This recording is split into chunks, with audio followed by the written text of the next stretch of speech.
Hola queridos amigos, hoy les traigo una entrevista de una persona a la que admiro mucho y que estoy segura que ustedes disfrutarán conocerla. Es la ministra de la Corte de Apelaciones de Talca, la señora Janet Valdés. Hola Janet, o su señoría, ¿cómo te debería de decir? Primero que todo quiero agradecerte el que nos hayas recibido, el que hayas abierto la puerta de tu oficina para esta audiencia, que sé que va a ser enriquecedor poder conversar contigo en este estrecho lapso que tenemos de tiempo. Pero antes de entrar en eso, me encantaría que nos contaras a la audiencia por qué elegiste esta carrera de ser abogado primero, por qué te fuiste por el lado de la justicia, qué fue lo que te llevó y qué es lo que te llena estar ocupando el puesto que ocupas hoy día, de tanta responsabilidad. Nos conocemos hace tanto tiempo, así que no es necesario que me deje el trato de su señoría. Y a lo que tú me preguntas, te podría decir de que en realidad Dios es el que maneja la vida de nosotros, y yo pensé en algún momento que había llegado por casualidad, porque la verdad es que no quería estudiar Derecho, yo quería ser psicóloga. Y nuestra profesora de Ciencias Sociales, la señorita Mitzi, ella me dijo: Janet, si tú lo que tienes que hacer es estudiar Derecho. Y yo entré a estudiar esa carrera no muy convencida, no me veía como un abogado, hasta que después que egresé, terminé mis estudios, fui a hacer un reemplazo a un tribunal como funcionaria.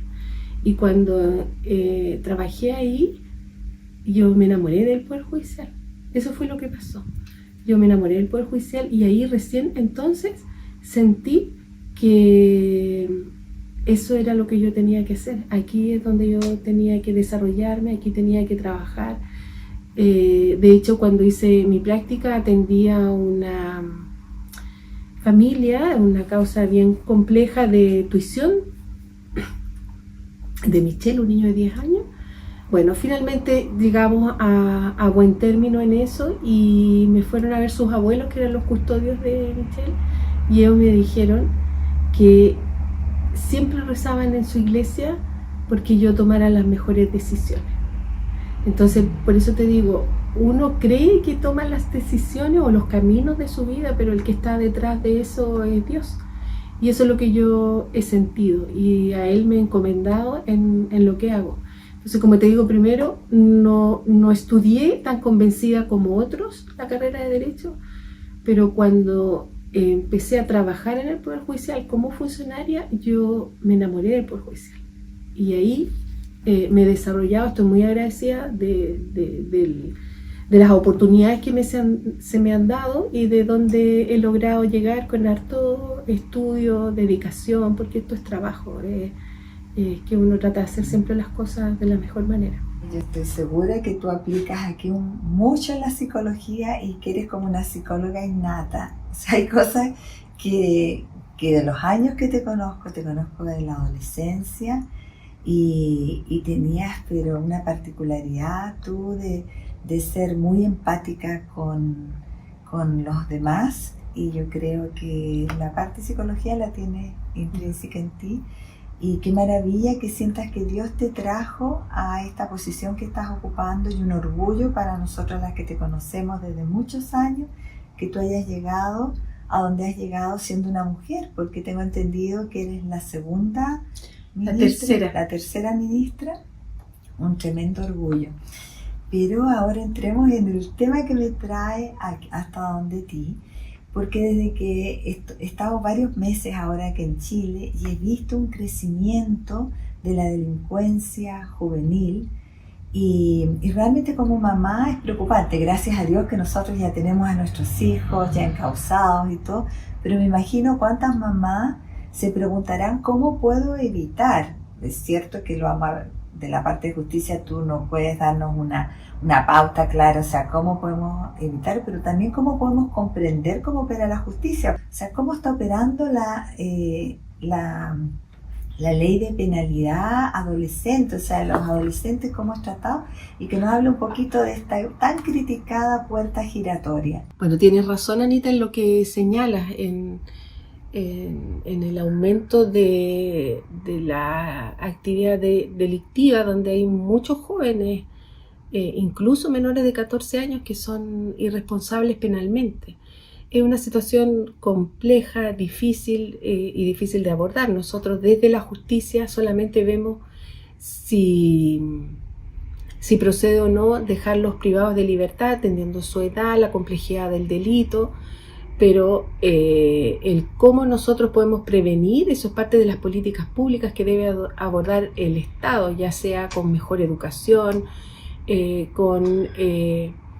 en los lugares donde viven los jóvenes, de que no sean, que tengan oportunidades, digamos, de poder desempeñar o realizar algún deporte, etcétera. Pero eso es muy difícil si nosotros no erradicamos el problema de la droga.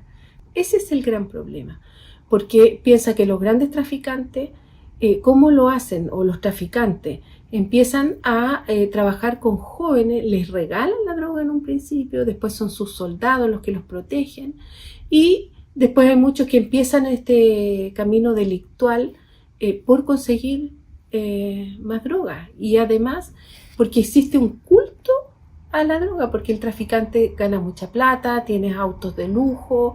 Entonces, en la medida que los jóvenes empiezan a conocer ese camino fácil, o esto mismo de los portonazos, los robos de vehículos, que ellos les permite ganar en un día lo que un trabajador común y corriente en nuestro país, que gana el mínimo, está horas, ¿no es cierto?, en el mes cumpliendo un horario. Para ellos esos son los Perkin, como que gente tonta, porque cómo trabaja tanto para obtener tan poco. Pero ellos de alguna manera también son conscientes de que su vida va a ser corta. Ellos no tienen proyección de llegar a viejos. Ellos se ven solo jóvenes, saben que pueden morir, porque como están en un mundo delictual donde hay bandas, donde hay pandillas que ellos ven que se matan unos a otros, su vida no la sienten como larga, la ven a corto plazo, y dentro de ese corto plazo lo único que quieren es obtener lo más posible, pasarlo lo mejor posible. Esa es su visión.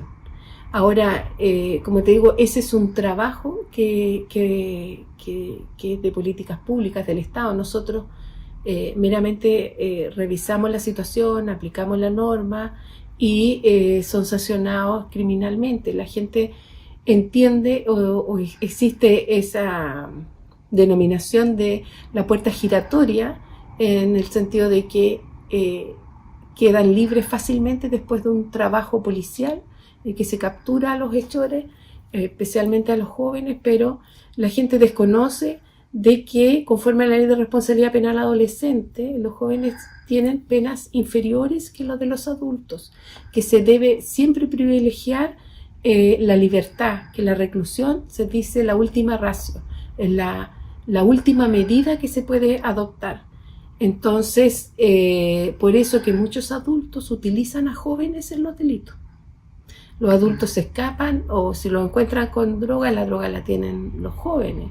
Ese es un problema gigante que hay que abordarlo de distintos ámbitos.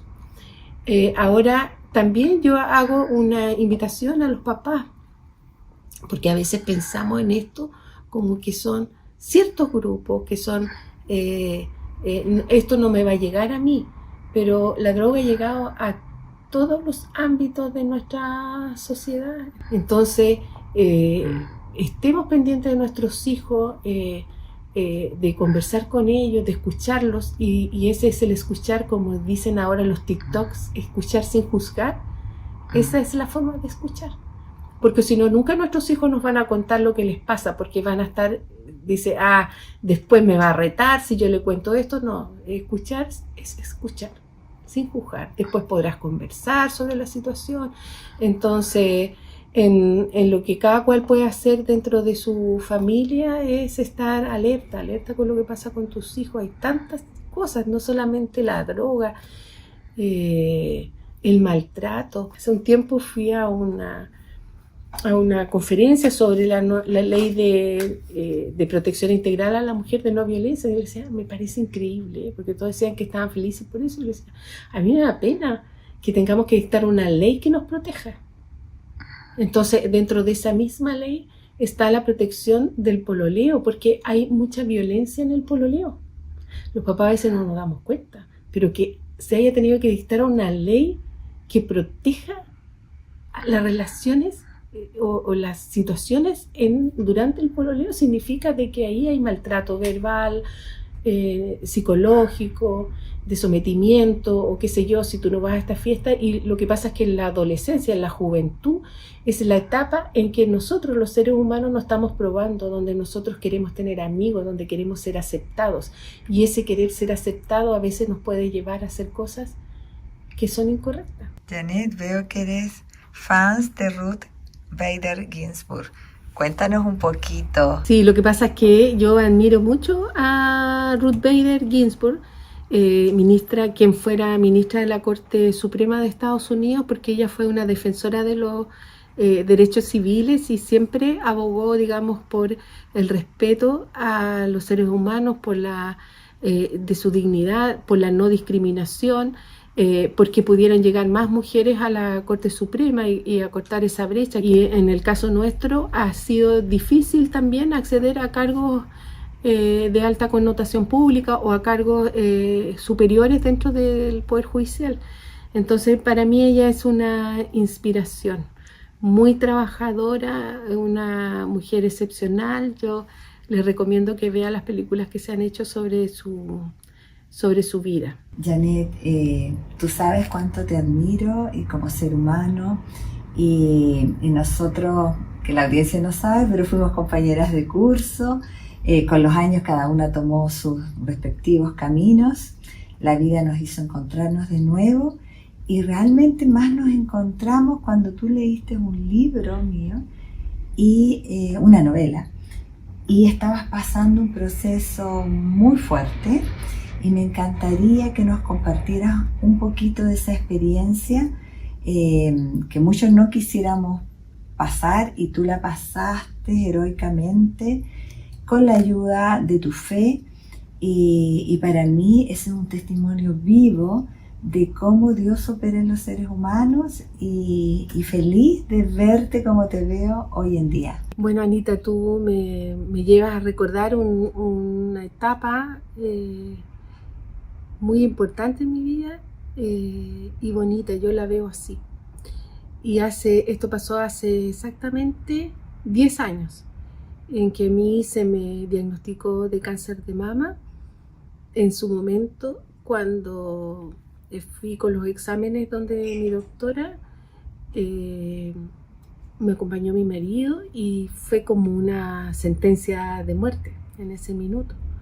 Lloré mucho, pero al mismo tiempo de ese día dije, a mí nadie me dijo que me iba a morir, entonces vamos a salir adelante con el apoyo de mi familia, pero principalmente con la fe, con el apoyo de Dios. Y Él se hizo presente en cada momento. Es que fue una cosa increíble, porque yo me entregué a Él y dije, bueno, que sea lo que Dios quiera. Y yo le decía, que sea tu voluntad, no la mía, pero ojalá que sea que se parezca a lo que yo quiero, y si no es así, dame la fuerza para aceptarlo. Y en cada minuto Dios estaba en el camino. O sea, tomaba un taxi para ir al médico, a tomar un examen, o cuando viajaba a Santiago sola, el taxista me decía que Dios la bendiga, o cosas así, gente que yo no conocía. Entonces yo siempre sentí que Él tomó mi mano y nunca me soltó. Y salí adelante. Yo no tuve problemas o sea, pasaron algunas cosas. Una amiga me dice, ¿cómo que no te pasaron cosas? Sí, hay personas que sufren mucho con las quimioterapias. Yo no tuve nunca vómitos, nunca pude dejar de hacerla porque sucede que si te bajan tanto las defensas, tú no puedes hacerte la quimio porque el cuerpo tiene que estar firme para eso, porque la quimio mata lo malo, pero también lo bueno de ti. Entonces el cuerpo tiene que estar en condiciones de volver a recibir otra dosis. Y a mí nunca me pasó algo como eso. Siempre las pude hacer. Mi cuerpo, yo le hablaba, le decía, ya tenemos que salir adelante, leucocitos, reproduzcanse, etcétera. Y bueno, y sabiendo que Dios estaba ahí, y así me fui conectando con muchas personas que estuvieron orando por mí, gente que yo no conocía. Bueno, y en ese periodo que llegó tu libro, que es Me enamoré de un Casanova, que lo leí. Bueno, y ahí estaba esa fuerza de la fe tan grande de tu abuela, era, que yo sentí que Dios me lo mandó como para decirme, yo estoy aquí para ti, estoy aquí para todo. Y así lo he sentido siempre, siempre, mucho más después de haber dado esa lucha y haber vencido, porque eso es, haber vencido la enfermedad. Como decía mi médico, es muy importante la actitud, pero junto con la actitud es la fe, Y yo valoro tus libros, y te lo he dicho siempre, Anita, porque en estos tiempos no es popular hablar de Dios, porque en estos tiempos la gente cada vez, yo creo que por ahí puede haber también los problemas que tenemos como sociedad, a la gente le molesta escuchar hablar de Dios, como que uno fuera una persona irracional, que no, como si la mente o la ciencia está tan avanzada que tú te refugias en eso. Pero hasta los médicos dicen pues, que Dios es su primer cirujano. Entonces yo creo que es importante que nosotros hablemos de Dios, de la fe, y de cómo Él obra en nuestras vidas, y cómo nosotros además somos su instrumento para ayudar a otros, porque si te ayudó, si te salvó, es porque yo siento eso, que Él espera algo más de mí, y aquí siempre estoy dispuesta y abierta, y con los ojos bien abiertos para ver a dónde tengo que estar y qué decir, y siempre siento que es Él el que habla a través de uno, si uno se entrega a Él.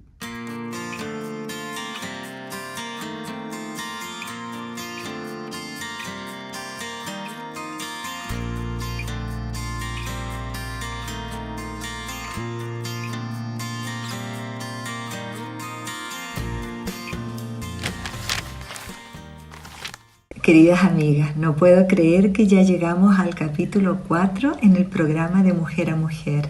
Estoy profundamente agradecida de mi amiga Janet, a quien quiero y admiro con el alma. Y partamos esta reflexión desde una gran verdad y profunda. Ningún ser humano nace delincuente, ni criminal. Tampoco hay padre o madre que desee ver a su hijo caer en la delincuencia. Entonces, ¿qué ocurre? ¿Qué caminos los llevan hasta allí? El tema es muy amplio y serio, pero hoy quiero centrarme en ese grupo que más nos duele, especialmente los adolescentes. Y nadie está libre que su hijo caiga en la delincuencia. Esto es a todo nivel. Cuando vivimos hoy en una sociedad tan exigente, donde muchas veces ambos padres deben trabajar, y aunque una madre se quede todo el día en casa, no puede estar presente las 24 horas en la vida de su niño. Entonces la gran pregunta es, ¿cómo prevenimos? No soy psicóloga, ustedes saben que soy escritora, pero hablo como madre que fue viuda y que crió a 2 hijos que hoy son adultos, maravillosos, nobles, íntegros, decentes. Y con humildad quiero compartir lo que he aprendido en este caminar, y también junto a experiencias cercanas de otras amigas. Primero necesitamos estar cerca de nuestros hijos, no solo físicamente, sino emocional y espiritualmente. Amarles también implica ir un paso adelante. La Biblia nos dice en Proverbios 22:6: instruye al niño en su camino, y cuando sea viejo no se apartará de él. Educar desde pequeños hace la diferencia. Un árbol torcido, mientras más crece, más difícil es enderezarlo. Es necesario poner límites, y cuando se rompen debe haber consecuencias claras. Si un niño hace algo incorrecto y no hay corrección, crecerá creyendo que hacer lo malo no trae consecuencias. Si tomó algo que no es suyo, debe devolverlo. Él mismo, no tú por él. He visto a tantas amigas devolviendo cosas de sus hijos. Aunque sea incómodo, una experiencia le enseñará una gran lección. No estamos para evitarles toda vergüenza, sino para formarlos con amor y firmeza. Nuestros padres quizás imponían reglas sin explicaciones. Hoy sabemos que el diálogo es clave. Explicarles por qué no deben hacer ciertas cosas. Escucharlos, conectar con ellos. Junto a la ministra Valdés, mi amiga, hablamos de cómo la justicia debe cumplirse.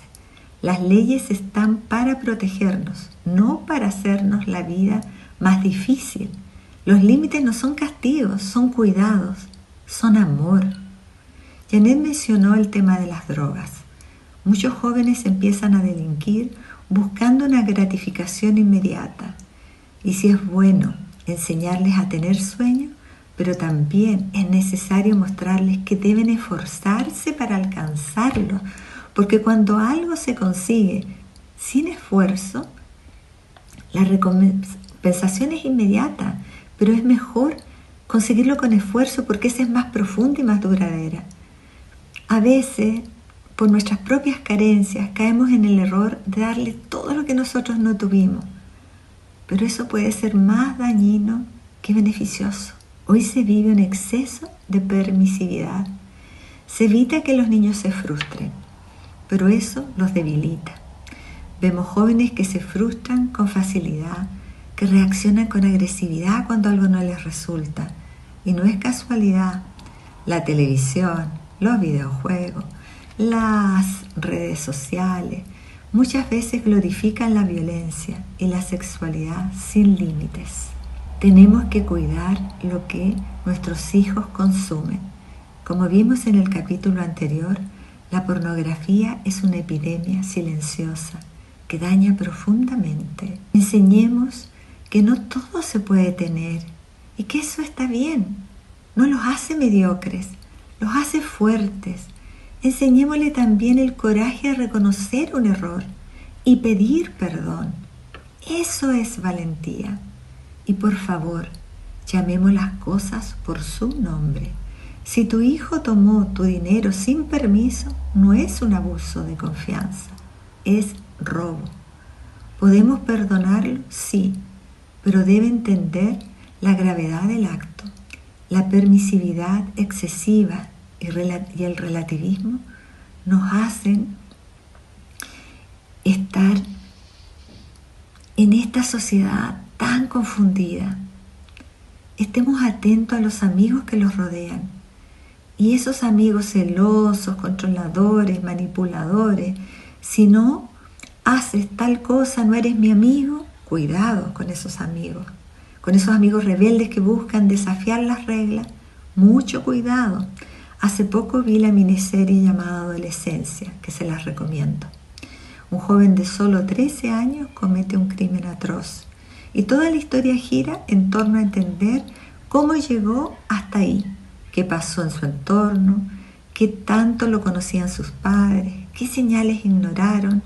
Ahí se ve que fue un amigo el que le pasó el cuchillo para cometer el horrible homicidio. Les recomiendo verla. Los llevará a reflexionar de este tema. Preguntémonos con honestidad, ¿realmente conocemos a nuestros hijos? Enseñémosles el valor de decir no. Dios siempre nos da una salida y esa salida se llama prevención. Te invito a leer Santiago 1, donde nos hace un hincapié de cómo pedir sabiduría y soportar las pruebas o las tentaciones. Y cuando no podamos solas, busquemos ayuda profesional o ayuda en nuestra iglesia o de nuestras amigas más sabias. No es debilidad, es amor. Revistamos a nuestros hijos con la armadura de Dios. Enseñémosles el poder del autocontrol, el dominio propio, la identidad firme. Que no se dejen arrastrar por lo que está de moda, por lo que todos hacen, por ese veneno disfrazado de libertad que les susurra. No pasa nada, solo pruébalo.